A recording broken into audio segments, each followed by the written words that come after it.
તો બીજી તરફ પોરબંદરના વાઘેશ્વરી પ્લોટ વિસ્તારમાં છેલ્લા એક અઠવાડિયાથી પીવાના પાણીનું કેટલાક સ્થળો પર વિતરણ થયું નથી, જેને લઈ સામાજિક આગેવાન દ્વારા પાલિકાને રજૂઆત કરવામાં આવી છે। પોરબંદરના વાઘેશ્વરી પ્લોટ વિસ્તારમાં આવેલ સંપમાં રહેલ પાણીની મોટર ખરાબ થઈ જતા હાલ વિસ્તારમાં એક અઠવાડિયાથી પાણી વિતરણ થયું નથી, જેથી આ વિસ્તારમાં રહેતા સ્થાનિકોને ભારે મુશ્કેલીઓ પડી રહી છે। ત્યારે બાબતે સામાજિક આગેવાન દિલીપભાઈ મસરૂ દ્વારા પાલિકાના પ્રમુખને રજૂઆત કરી યોગ્ય કાર્યવાહી કરવા માંગ કરવામાં આવી છે। પોરબંદર શહેરમાં જુદા જુદા વિસ્તારોમાં નગરપાલિકા દ્વારા જે પાણી વિતરણ વ્યવસ્થા થાય છે એ ખૂબ જ ખામી ભરેલી છે અને ખૂબ જ અવ્યવસ્થા છે, જેને કારણે વોટર વર્ક્સ ખાતાની અંદર વધારાના અધિકારી અને ચાર્જ સોંપી અને આ પાણી વિતરણ વ્યવસ્થા ખૂબ જ સારી રીતે જળવાય એ ખૂબ જ લોકોના હિતમાં ખૂબ જ જરૂરી છે।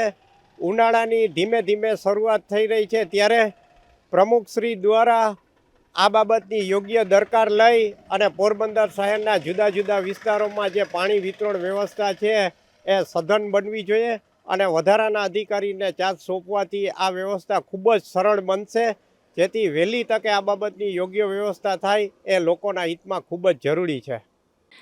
વાઘેશ્વરી પ્લોટ વિસ્તારમાં કેટલાક સ્થળો પર પાણી વિતરણ થયું નથી, તો બીજી તરફ રાવલિયા પ્લોટ વિસ્તારમાં પણ પાણી વિતરણ કરવામાં આવ્યું નથી, જેને લઈ આ વિસ્તારના લોકો પણ મુશ્કેલીમાં મુકાયા છે। અશોક થાનકી, ગુજરાત ન્યૂઝ, પોરબંદર।